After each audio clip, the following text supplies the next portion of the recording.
جو میں نے خان صاحب کی ریئیکشن دیکھا وہ ریئیکشن ایسا ہی تھا جیسا کسی باپ کا اپنی اولاد کے لیے ہوتا ہے. خان صاحب was in a but of state of shock, دکھ میں تھے، تکلیف میں تھے کہ یہ کیا ہوا ہے. تو اس پہ خان صاحب کو تکلیف تھی، دکھ تھا کہ گولی کیوں چلائی گئی. تو یہ چیز تھی اور خان صاحب نے کہا بہت زیادتی ہوئی ہے. اس کے علاوہ سر یہ بتائیں کہ عمران خان صاحب نے اور کیا ہدایات لیگل ٹیم کو جاری کی؟ خان صاحب نے لیگل ٹیم کو جو ہدایات دیں، ایک تو ہمارے جو کیسز کے حوالے سے اسٹریٹجیز تھی وہ تو خیر اب عدالت میں کریں گے. باقی انہوں نے کہا کہ ورکرز کے کیسز کو بھی دیکھا جائے، ورکرز کے جو کیسز چل رہے ہیں ان کی پیروی کی جائے اور ان کو انصاف دلوایا جائے. اور باقی خان صاحب کی اچھی صحت تھی، صحت بالکل ٹھیک تھی خان صاحب کی. خان صاحب ایکسرسائز کر کے آئے تھے جیسے میں نے پہلے بتایا، پسینہ انہیں آیا ہوا تھا، ٹراؤزر ٹی شرٹ اور اپر وغیرہ پہنا ہوا تھا خان صاحب نے. بشرا عمران صاحب اور گنڈا پور صاحب کے حوالے سے کیا کیا بشرا عمران صاحب کو اجازت تھی کہ وہ ڈی چوک آ کر احتجاج خان صاحب کی باتوں سے مجھے کوئی ایسا تاثر نہیں ملا کہ جس سے یہ لگے کہ ڈی چوک تک جانے کی کوئی انہوں نے بات نہیں کی. اور آئی مین کوئی ایسا مجھے لگا نہیں کہ کسی کو انہوں نے انسٹرکشن دی ہو کہ ڈی چوک نہ جائیں. کوئی باتوں میں مجھے ایسا تاثر نہیں ملا. شاہ محمود قریشی کو کوٹلہ جیل سے لایا گیا اسی کیس میں ہی، تو ان کی خواہش تھی عمران خان سے ملنے کی. آپ اس عدالت میں موجود تھے، ان دونوں کی گفتگو ہوئی، ملاقات ہوئی؟ کوئی ملاقات نہیں ہو سکی اس دن شاہ محمود صاحب کی خان صاحب سے. ایکچولی خان صاحب کی ہیئرنگ ہوئی ریمانڈز کے حوالے سے جو اندر والی بڑی عدالت ہے، اور اس کے بعد جج صاحب نے کہا کہ کیونکہ فرد جرم لگنی ہے تو خان صاحب دوسری عدالت میں آ جائیں جہاں پہ شاہ محمود قریشی صاحب آئے تھے جو باہر والی کورٹ ہے.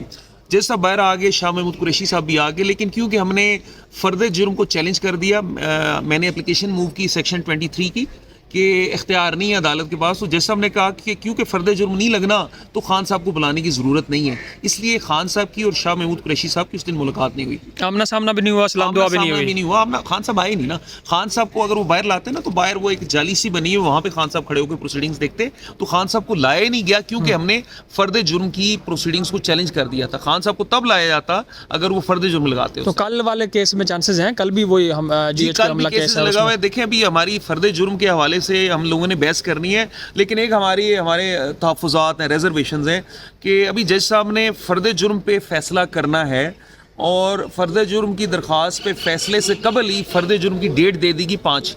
ہمیں کہا گیا کل بحث کا کہا گیا، لیکن کل ایک فریش اپلیکیشن آ گئی جس میں بھی انہوں نے امجد علی خان صاحب کی طرف سے انہوں نے فرد جرم کو چیلنج کیا تھا. تو آج بھی آرگومنٹس کے لیے رکھا ہوا ہے اور پھر 5 تاریخ آگے رکھ دی فرد جرم کے لیے، جبکہ جج صاحب نے بحث سن کے تو فیصلہ کرنا ہے کہ فرد جرم بنتا ہے کہ نہیں بنتا. اور بحث سننے سے قبل ہی جج صاحب نے اگر 5 تاریخ رکھ دی فرد جرم کے لیے تو ہمیں لگتا ہے کہ کورٹ نے اپنا مائنڈ ڈسکلوز کر دیا ہے. اور پھر بھی بہرحال ہم عدالت میں کوشش کریں گے انصاف دینے کی. سر یہ بتا دیں لاسٹ میں کہ عمران صاحب نے کہا ہے کہ میرے پاس فائنل کارڈ ہے جو کہ میں دسمبر میں کس ٹائم کھیلوں گا، اس حوالے سے کیا کہیں گے؟ فائنل کارڈ کے حوالے سے میرے سامنے کوئی بات نہیں ہوئی. میں عرض کروں جو میرے ساتھ سامنے بات چیت ہوئی یا جو مجھے انسٹرکشنز ملی، مجھے تو کیس کے حوالے سے انسٹرکشنز ملی.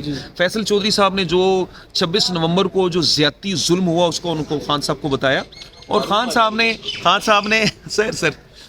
صاحب نے پھر اس پہ میں نے جیسے آپ سے کہا کہ خان صاحب ایک دم انتہائی پریشان ہو گئے، جیسے کوئی شخص جیسے کوئی باپ اپنی اولاد کے فوت ہوتے ہوئے پریشان ہوتے ہیں. خان صاحب ایسے پریشان ہو گئے. باقی خان صاحب واز ان گڈ شیپ اور ان کے حوصلے بلند تھے خان صاحب.